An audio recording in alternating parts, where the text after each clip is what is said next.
Je vous emmène maintenant à quelques dizaines de kilomètres de la capitale. Nous sommes en plein cœur de la forêt de Versailles. Et rien que le nom est une invitation au voyage, à la poésie, au romantisme et à plein d'autres choses. Cette forêt a été classée forêt domaniale depuis 1871. Elle faisait auparavant partie du bois de la Couronne. C'est une forêt qui est très fréquentée et qui demande une gestion particulière pour qu'elle soit bien entretenue. Si vous venez vous promener ici, vous allez peut-être avoir un jour la chance de tomber sur Claire Novak. Elle est ici à l'Office national des forêts. Elle va nous expliquer justement tout ce que l'on fait comme travail et il y en a du boulot. Exactement. Bonjour Stéphane et bienvenue en forêt de Versailles. Grande forêt. On va pouvoir se faire une petite promenade. On va peut-être pas faire le tour parce que c'est combien d'hectares? C'est une forêt de 1000 hectares. Je pense qu'on aura plus d'une journée pour en faire le tour. Alors c'est une forêt particulière parce que je le disais, elle est très fréquentée. Elle est pratiquement au cœur d'un tissu urbain très très prononcé. Est-ce que ça fait aussi partie des contraintes qui font partie d'une gestion très particulière de cette forêt? On parle de forêt périurbaine, on pourrait presque parler de forêt urbaine. Oui. En dessous de nous, le chemin de fer Paris-Chartres. De l'autre côté, la Nationale 12. Tout autour de nous, la ville. Et au milieu de cette forêt, des allées historiques, héritées de cette histoire des bois de la Couronne, avec la chasse à courre, les carrefours en étoile. Et donc cette forêt, elle est fréquentée partout. Elle contient des étangs au milieu de vallées qui lui donnent un air de petit Canada, qui est très apprécié pour les gens, pour avoir un espace de nature, pour s'évader de ce tissu urbain. Sûr.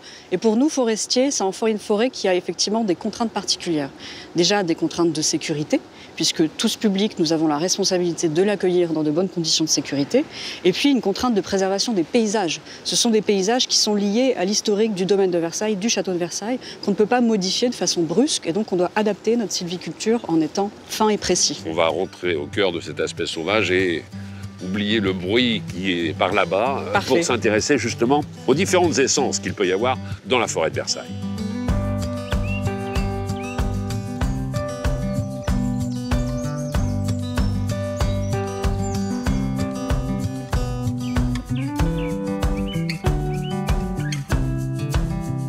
Est-ce que d'ailleurs le chêne est l'essence majoritaire que l'on retrouve dans la forêt de Versailles? Alors oui, historiquement, c'est l'essence dominante, emblématique de ces forêts d'Île-de-France. Oui. Mais il faut savoir que quand on pense châtaignier, parfois on pense au marron d'Ardèche.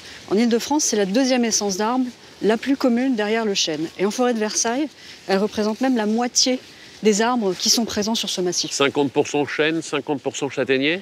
Et un accompagnement de feuillus divers, les érables, les trembles, les bouleaux, etc. Mais le châtaignier et le chêne sont vraiment le binôme qui structure cette forêt. Vous me parliez des châtaigniers, j'en ai vu quelques-uns. Ils m'ont pas l'air d'être tous en grande forme. Non, le châtaignier, au niveau national, il cumule. C'est l'essence qui est la plus menacée par tout un tas de pathogènes, d'insectes ravageurs et d'autres menaces. Ici, en Île-de-France, ce qui nous préoccupe, c'est la maladie de l'encre. Qu'est-ce qu'elle a de si particulier, cette maladie? La maladie de l'encre, elle est connue en France, elle n'est pas française, elle vient d'Asie, mais on la connaît depuis longtemps finalement. Les forestiers la connaissent depuis le 19e siècle. Au cours du 20e siècle, on a vécu avec. Elle était présente, mais elle n'était jamais problématique. Et à partir de 2015 en Île-de-France, on voit une accélération du phénomène. Et cette maladie va provoquer la mortalité, le dépérissement de surfaces énormes de châtaigniers. Alors, si je reviens sur cette date, vous me dites 2015, est-ce que ça a un rapport avec le changement climatique? Est-ce que c'est ça qui fait que le processus est en train de s'accélérer? C'est exactement ça. Ce pathogène, c'est un micro-organisme qui vit dans l'eau du sol, sous nos pieds. Il a besoin d'une certaine température pour pouvoir survivre. Oui. Au cours du XXe siècle, on avait parfois des hivers très vigoureux, avec du froid, du gel, il y a de la neige, ça faisait partie de notre paysage hivernal normal. Et ça tue le microbe. Et ça tue le microbe. À partir de 2015, il fait plus froid, on n'a plus d'hiver. Et donc, il n'y a plus de régulation de ce pathogène. Donc, il faut imaginer sous nos pieds une population de micro-organismes qui pullulent, qui prolifèrent, qui se développent. La maladie de l'encre, comment est-ce qu'on peut la détecter? C'est quoi exactement? Pourquoi est-ce qu'on l'appelle la maladie de l'encre? La maladie de l'encre, ce qui frappait les forestiers au 19e siècle, c'était que sur les arbres touchés, on voyait au pied de l'arbre un écoulement de liquide noir qui ressemblait à de l'encre de Chine. Très bien. D'où son nom de maladie de l'encre.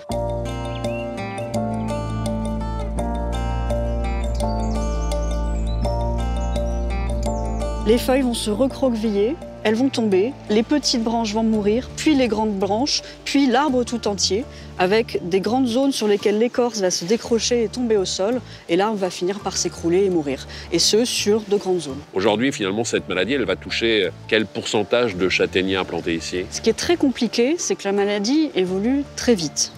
Et une forêt, normalement, c'est du temps long. Mais avec le changement climatique, il y a une accélération de processus qui fait qu'on est obligé de suivre à un pas de temps beaucoup plus court. Donc on travaille avec nos collègues de la recherche par satellite, parce que nous, avec nos petits pieds, les 1000 hectares de la forêt de Versailles, on ne peut pas les parcourir tous les jours.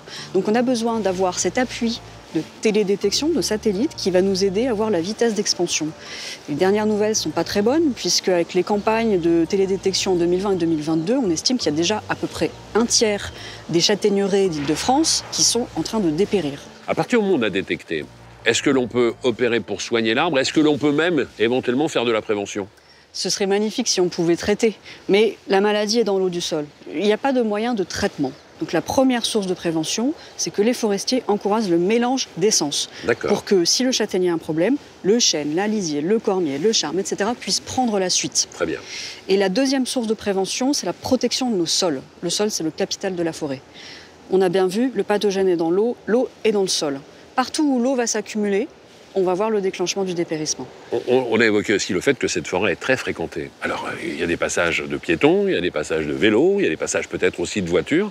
Est-ce que tout ça contribue finalement à rendre un sol peut-être moins perméable, faire en sorte que l'eau stagne et que la maladie se propage? Vous avez tout à fait raison.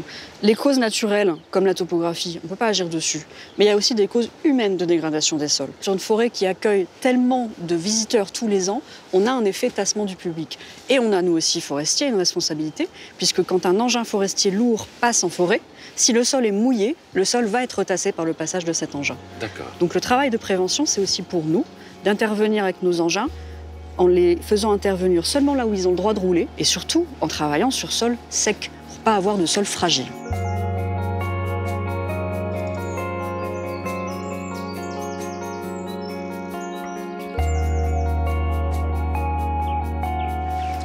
Le chapitre que nous allons maintenant ouvrir ensemble, Claire, c'est celui des ongulés sauvages. Alors, précisons ce que sont les ongulés sauvages. Moi, je connais quoi? Chevreuil, cerf, sanglier? Exactement. Les ongulés sauvages, c'est le nom qu'on donne au grand gibier. Bon, c'est pas forcément les alliés de la forêt de Versailles, hein. D'une manière générale, les animaux, évidemment, ils ont leur place en forêt. Bien C'est ce qui sûr. fait aussi la beauté de cet écosystème et c'est ce qui le rend vivant. Mais pour que la forêt puisse se développer de façon satisfaisante, il faut un équilibre entre la faune sauvage et la flore. Alors, quand vous parlez de cet équilibre, justement, entre cette faune diverse, variée, et puis le fait de mettre en place une pérennité pour les activités sylvicoles et agricoles, et puis surtout une rentabilité aussi, on appelle ça un équilibre Sylvo-synégétique. Sylvo-synégétique, c'est très technique, hein. Sylvo comme forêt, Ouais. synégétique comme gibier. L'équilibre D'accord. forêt-gibier. D'accord. Et ça consiste en quoi, alors? Alors ça consiste en quoi? Ça consiste à dire, on a d'un côté des animaux qui vivent dans la forêt et qui se nourrissent dans la forêt pour le chevreuil et le cerf, et de l'autre côté, on a une forêt qui, pour se régénérer, a besoin d'avoir de jeunes plants, des semis Bien qui sûr, poussent. bien sûr. Quand on a une surpopulation d'animaux, ils vont se battre pour la ressource alimentaire et ils vont dégrader, manger trop, finir par faire disparaître certaines essences d'arbres qui ne seront plus présentes dans la forêt. Et celles qui restent vont être fortement endommagées, ralenties dans leur croissance à cause de cette surconsommation par le gibier. Alors, il faut gérer la forêt, certes, d'un côté, il faut gérer aussi les animaux, parce que c'est ce que vous évoquez, il n'y a peut-être pas forcément à manger pour tout le monde. Il n'y a peut-être pas forcément à manger pour tout le monde. On essaye chaque année de voir comment évolue la relation entre la forêt et les animaux. Oui. Alors, pour savoir si un animal va bien, il ne va pas savoir me dire, lui, s'il va bien. On peut, par exemple, mesurer son poids. Un animal où on voit au fur et à des années une population d'animaux de plus en plus maigres, malades, chétifs, ça veut dire a priori qu'on a un problème de surpopulation, parce que ces animaux se font concurrence pour avoir accès à la nourriture. Si au contraire on a des animaux qui se portent bien, qui ont un poids qui est normal, qui augmente, là on se dit, eh ben c'est bon, il n'y a plus besoin d'en prélever, parce que il y a de toute évidence suffisamment de nourriture pour les animaux et pour que la forêt continue à pousser. Et une fois qu'on a analysé le comportement des animaux, j'imagine qu'on va s'intéresser au comportement de la forêt. Et là, oui. on fait comment? C'est quoi les indicateurs? L'objectif, c'est d'avoir des animaux en bonne santé dans une forêt en bonne santé. Et une forêt en bonne santé, c'est quoi? C'est une forêt qui pousse. Donc on met en place un faisceau d'indicateurs Le plus parlant peut-être, c'est l'indice de consommation. Alors indice de consommation, je ne parle pas de l'INSEE, je parle de consommation, donc abroutissement, ce que l'animal va manger dans la forêt. En forêt de Versailles, on a un réseau de 150 placettes, toujours les mêmes, qu'on mesure tous les ans au mois de mars depuis maintenant 12 ans.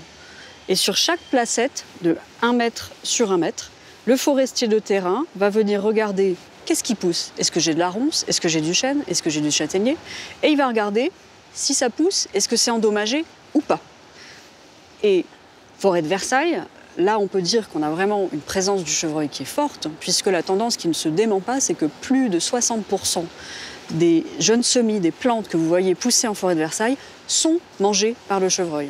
Dans un contexte de changement climatique, on a besoin du plus de régénération naturelle possible, du plus de diversité d'essences possible. Si déjà on commence la course avec des fers aux pieds, parce qu'on perd 70% des semis dès le début, on va avoir un problème. Et ce que vous mettez en place ici, c'est pour protéger les petits plants qui commencent à pousser, parce que Absolument. je vois que alors je ne sais pas si ce sont des chevreuils ou d'autres animaux, mais ils sont déjà venus se nourrir un peu. Hein. Et voilà, ici on est sur une parcelle qui a été plantée il y a 2 ans, suite à la maladie de l'encre. Et vous voyez partout ces gaines de plastique. Ces gaines de plastique, aujourd'hui, elles sont malheureusement indispensables pour protéger les plants qu'on met en place en forêt de Versailles. C'est une béquille sur laquelle on s'appuie pour essayer de supporter une situation qui est problématique. Parce que si on regarde à mes pieds, on voit que les arbres qui poussent naturellement, les semis naturels, ont été mangés, détruits, endommagés par le gibier. Ici, c'est le chevreuil qui fait le plus de dégâts.